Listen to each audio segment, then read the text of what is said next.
Totalmente desesperados por oponerse al avance inexorable de los libertarios, el Partido del Estado, compuesto por la casta política, los periodistas ensobrados, los econochantas, los sindicalistas garcas, las feministas radicales, los promotores de la ideología de género y todo el virus de la militancia woke, han tratado de instalar la idea de que ellos conforman un frente antifascista. Así los libertarios quedamos redefinidos como los nuevos fascistas y ellos quedan redefinidos como los antifascistas. En este video voy a desmontar una por una semejantes falacias apelando a la bibliografía de Mussolini, a la bibliografía del fascismo y a la bibliografía del nacionalsocialismo, o sea, a mi lucha de Adolf Hitler. Voy a concentrarme en 6 puntos en concreto: la concepción del Estado, la concepción de la democracia, la concepción de la libertad, la propiedad privada, la economía y la ontología social. Vamos a por ello.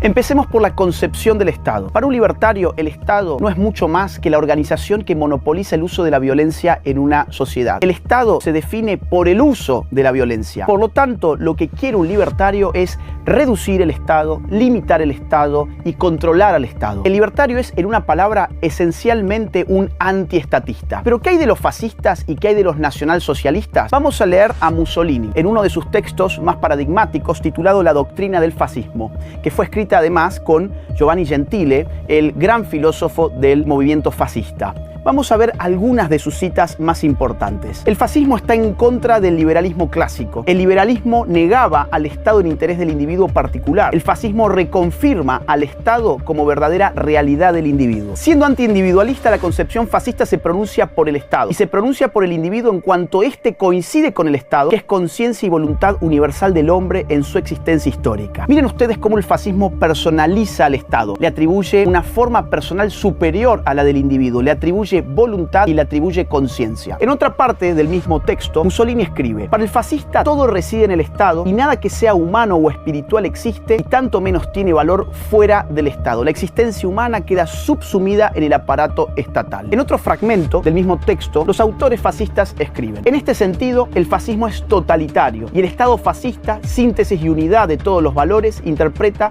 desarrolla e incrementa toda la vida del pueblo. El fascismo entiende que en la órbita del Estado ordenador, las reales exigencias que dieron origen al movimiento socialista y sindicalista sean reconocidas y efectivamente les asigna una función y un valor en el sistema corporativo de los intereses conciliados en la unidad del Estado. Fíjense que incluso Mussolini reivindica parte de la trayectoria socialista en cuanto expande ilimitadamente los contornos del aparato estatal. Y decir que un libertario es fascista es una total y completa ignorancia. A su vez, Hitler, en uno de sus textos más famosos, Mi lucha, escribe lo siguiente: el Estado es un medio para un fin. Su finalidad consiste en la conservación y en el progreso de una colectividad bajo el punto de vista físico y espiritual. Esta conservación abarca, en primer lugar, todo lo que se refiere a la defensa de la raza. Para Hitler y para el nacionalsocialismo en general, el Estado es un aparato de poder que tiene un fin primordial, el de conservar a la raza superior y expandirla por la tierra.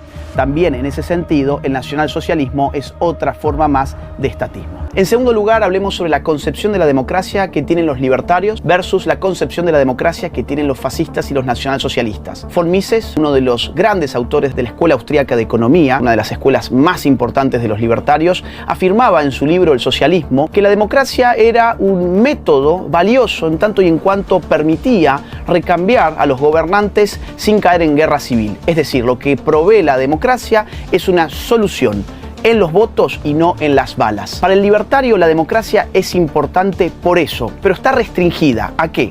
A respetar 3 derechos fundamentales: el derecho a la vida, a la libertad y a la propiedad. Dado que en una sociedad los intereses son plurales y las posiciones políticas son plurales, las mayorías son cambiantes. Y en ese sentido, la mayoría no está legitimada para avanzar sobre la propiedad, la libertad o la vida de ningún individuo. Al contrario, el fascismo cree en otro tipo de democracia, en la democracia totalitaria, en un régimen de partido único que fusiona al Estado con el partido y al partido con un pueblo de ficción, monolítico y homogéneo a la fuerza. En 1926, por ejemplo, la ley Rocco proscribió en Italia todos los partidos políticos con excepción del Partido Nacional Fascista. El 14 de julio de 1933, el Partido Nacional Socialista Democrático de los Trabajadores se constituyó en el único partido político legal en Alemania. El 1 de diciembre el partido quedó indisolublemente ligado al Estado. Escuchen, por ejemplo, lo que decía Hitler en un discurso pronunciado en el año 1933, precisamente. Los partidos políticos han quedado ya definitivamente eliminados.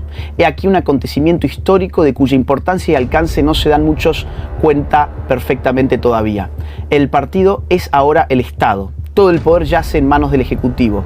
Hay que impedir que el centro de gravedad de la vida alemana vuelva a emplazarse en sectores aislados o tal vez en organizaciones. Ya no hay más autoridad de una región o territorio parcial del Reich, sino únicamente del concepto de pueblo alemán. Curiosamente, esta misma concepción de la democracia tuvo el marxismo-leninismo, o sea, el socialismo real, y las distintas versiones de este, incluso en América Latina, como por ejemplo en Cuba. Dicho sea de paso, los comunistas soviéticos en 1921 instituyeron formalmente también un sistema de partido único. En la Constitución cubana de 1976, el artículo 5 designó al Partido Comunista Cubano como el único legal en toda la isla, fusionándolo además con el Estado. El Partido Socialista Unido de Venezuela, hoy vigente en el régimen chavista encabezado por el dictador Nicolás Maduro, en la práctica también funciona como un partido único. Noten ustedes entonces la enormidad de la diferencia entre un libertario y un nacionalsocialista y un fascista en cuanto a la concepción de la democracia. Mientras el libertario cree en la pluralidad y en la legalidad de un sistema de partidos amplio, el fascista, el nacionalsocialista y el socialista, marxista, leninista creen en un sistema totalitario de partido único. En tercer lugar, hablemos sobre la concepción de la libertad que tiene un libertario versus la concepción de la libertad de un fascista y de un nacionalsocialista.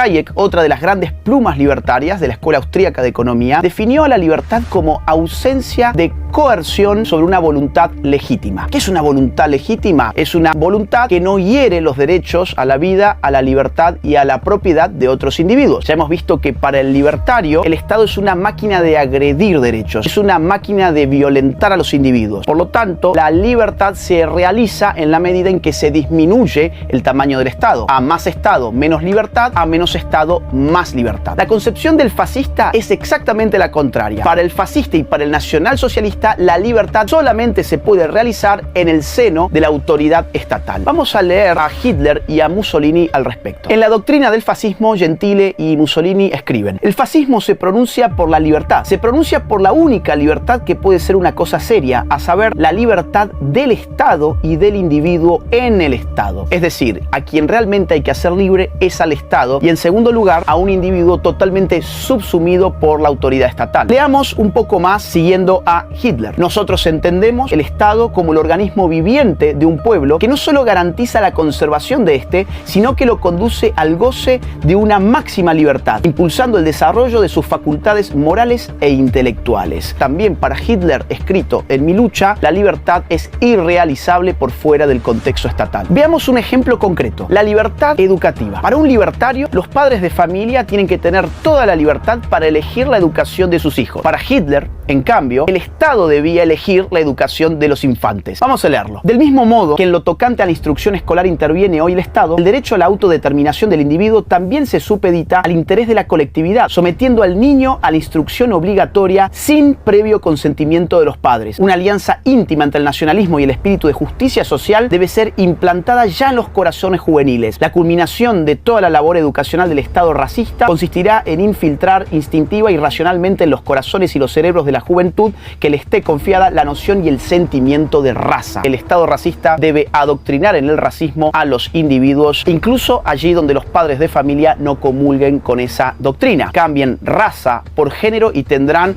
un panorama muy parecido al actual. En cuarto lugar, hablemos sobre la propiedad privada. Para un libertario, la propiedad privada es el fundamento material de la libertad. Quien le arrebata a una persona el fruto de su trabajo, le está arrebatando su libertad, lo está insertando en una relación de servidumbre. En cambio, para el nacionalsocialista y para el fascista, la propiedad privada debe estar subordinada a los intereses de la colectividad y concretamente a los intereses del Estado. Vamos a ver qué dijeron al respecto. En el punto 13 de su programa de 25 puntos, Hitler escribió lo siguiente: las empresas pertenecientes a trusts serán nacionalizadas. En el punto 14 escribió: exigimos que las utilidades del comercio al por mayor sean compartidas por la nación. Además, en el punto 17 del programa pidió la promulgación de una ley que permita la expropiación sin indemnización indemnizaciones de la tierra con destino a fines de utilidad pública. A su vez, Mussolini, en el programa de San Sepolcro, anotó lo que sigue: una fuerte imposición sobre el capital que tenga la forma de una verdadera expropiación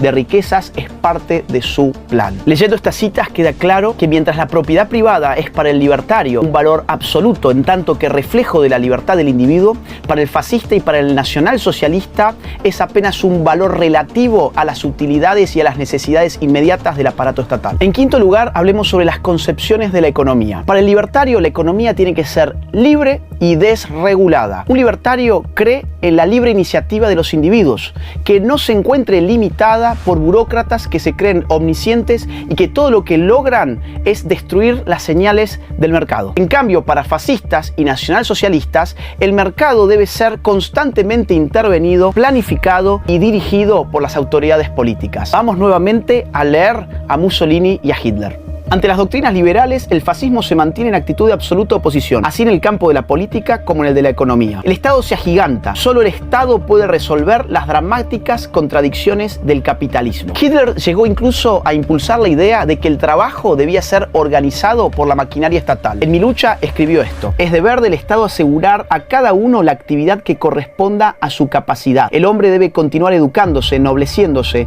pero eso solo será posible dentro del cuadro de una cultura general cuyo fundamento debe ser siempre el Estado. Para la conservación de ese Estado debe el hombre aportar su contribución. Es decir, el hombre trabaja no para sí mismo, sino para el mantenimiento y la expansión de la autoridad estatal. Finalmente, en sexto lugar, hablemos sobre la ontología social. ¿Qué significa ontología social? Es la concepción que se tiene sobre lo social. ¿Qué significa lo colectivo? ¿Qué significa la sociedad? Para un libertario, la sociedad no es más que un conjunto de personas individuales, con proyectos de vida individuales que no deben ser coercionados siempre que no violenten los derechos fundamentales de los demás. Así las cosas, para un libertario, el Estado jamás puede sacrificar al individuo en el nombre del colectivo o en el nombre de la sociedad. Al contrario, para los fascistas y nacionalsocialistas, la sociedad es una entidad ontológica y moralmente superior a la persona individual. Por lo tanto, la persona siempre puede ser sacrificada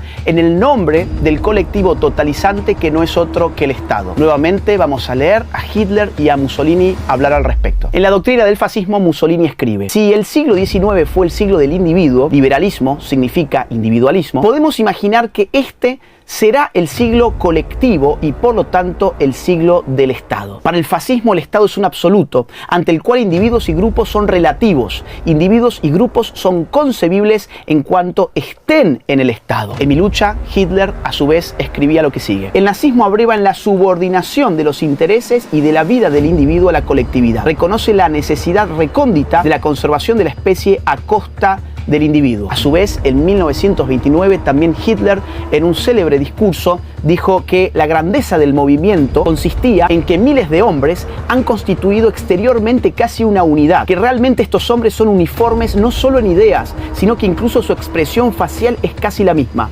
Mirad esos ojos alegres, ese entusiasmo fanático, y descubriréis cómo 100.000 hombres de un movimiento se convierten en una sola persona. Colectivismo versus individualismo. El libertario es ontológicamente individualista, mientras el nacionalsocialista, el fascista y también el socialista secas son colectivistas radicales. Dicho todo esto y habiéndote detallado estos 6 puntos, habiéndote mostrado la bibliografía fascista y nacionalsocialista, la próxima vez que escuches que alguien diga que un libertario equivale a un fascista, sabe que estás frente a un ignorante o peor aún frente a un manipulador.